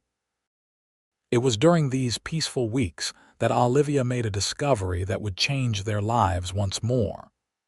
At first, she attributed the fatigue and morning queasiness to stress from the confrontation with the Slaters. But as other symptoms appeared and her monthly course failed to arrive, she consulted quietly with the town's midwife, Mrs. Carson. The confirmation of her suspicion filled Olivia with a mixture of joy and trepidation. She and Quinn had discussed children in abstract terms, but hadn't specifically planned for them so soon. How would he react to the news? She chose a quiet evening to tell him, after they had finished dinner and settled in the study with cups of tea. Quinn was reading by lamplight, his brow furrowed slightly in concentration over a new book on modern farming techniques. "Quinn," Olivia said softly, setting aside her own book, "there's something I need to tell you." He looked up, immediately attentive to the serious note in her voice. "What is it?" Olivia took a deep breath. "I visited Mrs. Carson yesterday. I've been feeling different lately." Quinn set his book aside, concern evident in his expression. "Are you ill?" "No," Olivia replied, a smile beginning to form. "Not ill at all. I'm with child, Quinn. We're going to have a baby." For a moment, Quinn simply stared at her as if processing her words. Then his face transformed with such joy that Olivia felt tears spring to her eyes. "A baby," he repeated, his voice thick with emotion. "You're certain?" Olivia nodded. "Mrs. Carson believes I'm about 2 months along. The child should arrive in early spring." Quinn moved to kneel beside her chair, taking her hands in his. "Olivia," he said, his voice reverent, "this is the greatest gift you could give me. A child, our child." "You're happy then?" Olivia asked, though his reaction left little doubt. In answer, Quinn gathered her into his arms, holding her as if she were made of precious glass. "Happy doesn't begin to describe it," he murmured against her hair. "I love you so much, Olivia Blackburn, and I'll love our child just as deeply." They stayed like that for a long moment, wrapped in each other's arms and the beautiful reality of their growing family. When they finally drew apart, Quinn's eyes were suspiciously bright. "Are you crying, Mr. Blackburn?" Olivia teased gently. "A bit of dust in my eye," Quinn replied with a smile that belied his words. His hand moved to rest lightly on her still flat stomach. "Hello, little one," he said softly. "Your mother and I are very eager to meet you." The simple gesture and words brought fresh tears to Olivia's eyes.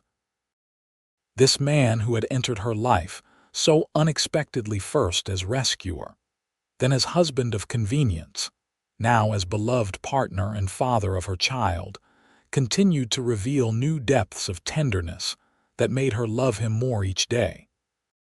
"I'll need to find a replacement teacher for the spring term," Olivia said, her practical side asserting itself even in this emotional moment. Quinn nodded. "Perhaps Harriet might consider it. She mentioned once that she had some schooling back east." "That's a wonderful idea," Olivia agreed. "I could train her during the winter months, prepare her to take over when the baby comes." They spent the rest of the evening making plans and dreaming of the future, their joy unmarred by any shadow of the troubles that had recently threatened them. The Slaters seemed to have retreated, accepting defeat in the face of the community's support and the Blackburns' unified stand. But 3 weeks later, as October painted the landscape in fiery hues of red and gold, their peace was shattered once more. Quinn was mending a fence in the north pasture when one of his ranch hands rode up at a gallop, his expression grim. "Boss," the young man called out as he reined in his horse, "there's trouble. Fire at the lower corral, and it don't look natural." Quinn's blood ran cold. The lower corral was where they kept the yearling calves, the most valuable part of next year's herd. "What do you mean, not natural?" "Started all at once, in 3 different places," the hand explained. "And I saw a rider heading east, moving fast." "Vernon," Quinn muttered, already mounting his horse. "Round up the others and bring water barrels. I'll head down there now." The fire was visible from a quarter-mile away, orange flames leaping against the autumn sky as Quinn galloped toward the corral. His first priority was the animals' 20 yearlings trapped in the burning enclosure, their panicked lowing carrying on the wind. Working quickly, he broke through the rail fence on the side away from the worst of the fire, creating an escape route for the terrified cattle. Most fled immediately to the open pasture, but 3 had been overcome by smoke or burned by falling embers, their distressed cries tearing at Quinn's heart. With the animals freed, Quinn turned his attention to containing the blaze before it could spread to the dry grass beyond the corral. His men arrived with water barrels, and together they fought the fire with grim determination, aware that a grass fire could quickly become uncontrollable and threaten not only the ranch but the town as well. It took hours of backbreaking work, but they finally subdued the flames, leaving the corral a charred ruin and 3 valuable calves dead. Quinn, his face streaked with soot and his hands blistered from handling burning wood, surveyed the damage with cold anger. "Did anyone else see the rider Markham mentioned?" he asked the exhausted men gathered around him. Several shook their heads, but one, an older hand named Peterson, who had worked for Quinn's father, spoke up. "Didn't see him myself, but I found this by the east fence line." He held out a silver pocket watch with an ornate S engraved on its cover. Quinn took it, recognizing immediately the type of expensive timepiece Vernon Slater had worn. "Dropped it during his escape, most likely," he said grimly. "Perhaps the only stroke of luck we've had today." Back at the house, Olivia was waiting anxiously on the porch, having spotted the smoke from an upstairs window. She rushed to Quinn as he dismounted, her eyes wide with concern as she took in his disheveled, soot-covered appearance. "Are you hurt?" she asked, inspecting him for injuries. "Nothing serious," Quinn assured her, though his hands and arms bore minor burns. "But we lost 3 yearlings and the lower corral." "Vernon?" Olivia asked quietly, already suspecting the answer. Quinn nodded, showing her the pocket watch. "Almost certainly. This is evidence, but not proof. The county sheriff would need more to make an arrest, especially against someone with the Slaters' connections." Olivia's expression hardened with resolve. "Then we'll get more proof. This has to stop, Quinn. He could have killed someone with that fire." "I think that was the point," Quinn replied gravely. "He's escalating, moving from legal threats to physical violence. We need to be extremely careful until he's caught." The next day, Quinn rode to Parowan to report the fire to the sheriff, bringing the pocket watch as evidence of Vernon's involvement. The sheriff, a pragmatic man named Davis, listened carefully but was cautious about making accusations against the son of a prominent businessman. "The watch is suggestive, Quinn, but not conclusive," he explained. "Could have been dropped there any time, and Slater could claim it was stolen. 3 fires starting simultaneously is hardly an accident," Quinn argued, "and Vernon was seen riding away from the scene." Sheriff Davis sighed. by one ranch hand. Look, I believe you, but the law requires more solid evidence. I'll send a telegram to Salt Lake City, ask some questions about the Slaters' whereabouts. In the meantime, keep your eyes open and your rifle loaded." This last piece of advice, delivered quietly as Quinn was leaving, indicated that the sheriff understood the seriousness of the situation even if his hands were tied by legal requirements. For the next week, Quinn implemented heightened security measures around the ranch.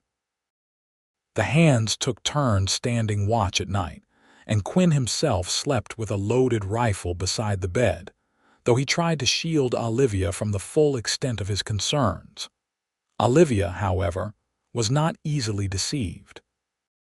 "You're worried he'll come back," she observed one evening as Quinn checked the locks on all the doors and windows for the third time. "Just being cautious," Quinn replied, not meeting her eyes. "Quinn," Olivia said firmly, "we agreed to face everything together. Don't shut me out now." He turned to her then, his expression softening. "You're right, I'm sorry." Running a hand through his hair, he admitted, "Yes, I'm worried. Vernon's shown he's willing to destroy property. What concerns me is how far he might go. You think he might try to harm one of us directly?" Olivia asked, unconsciously placing a protective hand over her still flat stomach. The gesture wasn't lost on Quinn. "I don't know," he answered honestly, "but I won't take chances with you or the baby. If Vernon's still in the territory, he needs to be found and stopped." "Then we should set a trap," Olivia suggested, her mind working through the problem logically. "Give him an opportunity he can't resist, but under controlled circumstances where the sheriff can catch him in the act." Quinn stared at her, both impressed and concerned by her thinking. "That's dangerous, Olivia." "Less dangerous than waiting for him to strike again, not knowing when or where," she countered. "Vernon's problem is his predictability. He's driven by vindictiveness and pride. If we understand that, we can anticipate his actions." Quinn considered her words carefully. "What kind of opportunity did you have in mind?" "Something that would allow him to hurt us both at once," Olivia replied. "He resents you for taking me, and he resents me for rejecting him. The perfect target would be something that represents our future together." Understanding dawned in Quinn's eyes. "The ranch," Olivia nodded. "We make it known that we're traveling to Cedar City for supplies, a trip that would take us away for at least one full day. The ranch would be minimally staffed, vulnerable." "It's too risky," Quinn began, but Olivia pressed on. "Not if it's properly planned. The sheriff and his deputies could be concealed on the property. We wouldn't actually leave, we'd stay hidden in the house. If Vernon takes the bait, we catch him red-handed," Quinn finished thoughtfully. "It could work, but I don't like using our home as bait." "Neither do I," Olivia admitted. "But I like living in fear even less. This needs to end, Quinn, for us and for our child." After further discussion, they refined the plan and presented it to Sheriff Davis the next day. Though initially reluctant, the sheriff eventually agreed that it offered their best chance of catching Vernon in an indisputable criminal act. Word was carefully spread through town that the Blackburns would be traveling to Cedar City the following Tuesday to order furniture for the baby's nursery. Harriet, sworn to secrecy about the actual plan, was instrumental in ensuring this information would reach Vernon if he was keeping tabs on them from Salt Lake City. When Tuesday arrived, Quinn and Olivia made a show of leaving early in the morning, driving their wagon eastward where it would be visible from the main road. Once out of sight, however, they circled back through a seldom-used trail and returned to the ranch house through the rear entrance. Sheriff Davis and 3 deputies had positioned themselves strategically around the property, concealed in the barn, the bunkhouse, and a storage shed. 2 of Quinn's most trusted hands remained as well, ostensibly to care for the livestock during the owner's absence, but actually serving as additional eyes. The wait was excruciating. Hour after hour passed with no sign of Vernon or any other intruder. By late afternoon, Olivia began to wonder if their plan had failed. Perhaps Vernon had left the territory after all, or had somehow discovered their trap. As dusk approached, Quinn paced restlessly near the window, careful to stay back from the glass. "Maybe we were wrong," he murmured. "Maybe he's given up." Before Olivia could respond, one of the ranch hands appeared at the back door, his expression urgent. "Rider coming fast from the east," he reported in a hushed voice. "Looks like Slater." Quinn immediately moved to the rifle he had positioned near the door.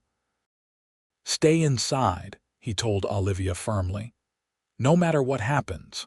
She nodded, though her instinct was to follow him. "Be careful." Quinn slipped out into the gathering darkness, moving to a position where he could observe without being seen. Vernon Slater was indeed approaching, but not directly toward the house as expected. Instead, he circled toward the main barn, the largest structure on the property, and the one that, if destroyed, would cause the most devastating financial loss. Through his field glass, Quinn could see Vernon carrying what appeared to be a sack, likely containing incendiary materials. The sheriff and his men remained hidden, allowing Vernon to incriminate himself fully before making their move. What happened next occurred with shocking speed. Vernon dismounted near the barn door, removed several bottles from his sack likely filled with kerosene or coal oil, and began positioning them against the wooden structure. As he struck a match, the sheriff's voice rang out. "Drop it, Slater. You're under arrest." Vernon froze momentarily, then dropped the match and lunged for his horse. The animal, spooked by the sudden shout, reared and bolted, leaving Vernon on foot as the lawman converged on him. Instead of surrendering, Vernon drew a pistol from his coat and fired wildly toward the approaching figures. The sheriff and his deputies returned fire, forcing Vernon to seek cover behind a water trough. Quinn, seeing the situation deteriorating toward potential bloodshed, moved carefully to a flanking position.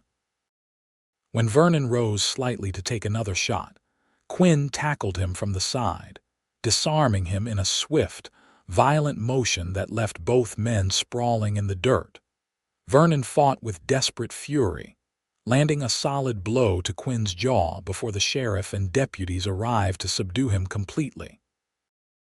Even as they bound his hands, Vernon continued to spew threats and accusations. "You think this ends anything?" He snarled at Quinn, blood streaming from his nose where it had hit the ground during the struggle. "My father won't let this stand. You'll regret the day you stole what was mine." Sheriff Davis yanked Vernon roughly to his feet. "The only thing that belongs to you now, Slater, is a jail cell. Attempted arson, assault with a deadly weapon, attempted murder of a law officer. You'll be lucky if you see daylight again before you're an old man." As the deputies dragged Vernon toward their waiting horses, Quinn returned to the house where Olivia waited anxiously. She rushed to him as he entered, taking in his disheveled appearance and the bruise forming along his jaw. "It's over," he told her simply, gathering her into his arms. "They've got him." The relief that flooded through Olivia was so profound that her knees nearly buckled. "He didn't hurt you badly." "Nothing that won't heal," Quinn assured her, touching his jaw gingerly. "And it was worth it to see him taken away in handcuffs." Later that evening, after the sheriff had taken their formal statements and departed with his prisoner, Quinn and Olivia sat together on the porch swing, watching as stars appeared in the clear autumn sky. The events of the day had left them both drained but profoundly grateful for the safety they had secured for themselves and their unborn child. "What do you think will happen to him?" Olivia asked, nestled against Quinn's side. "With the charges he's facing?" "Prison, almost certainly," Quinn replied. Even Emmett Slater's influence has limits when it comes to attempted murder of a sheriff. And us. Do you think we're truly safe now?" Quinn's arm tightened around her shoulders. "I believe so. Emmett Slater may be angry, but he's a pragmatist at heart. His son's actions have become a liability. My guess is he'll distance himself from the scandal as quickly as possible." Olivia nodded, wanting to believe this assessment but still harboring a trace of anxiety. "It seems strange, doesn't it?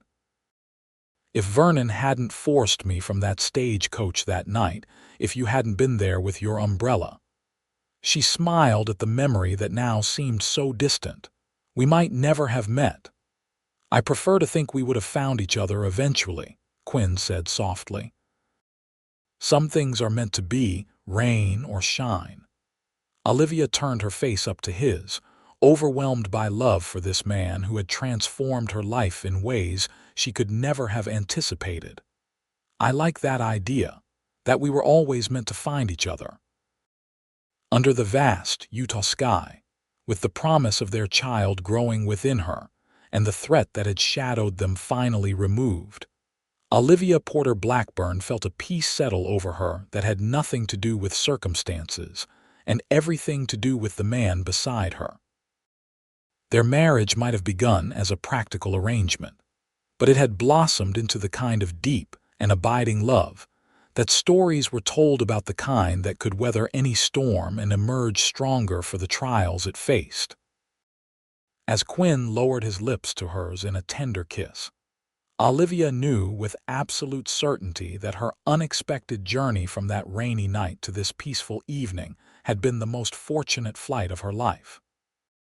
Spring came to the Blackburn Ranch with an explosion of wildflowers across the meadows and the cry of a newborn child in the master bedroom.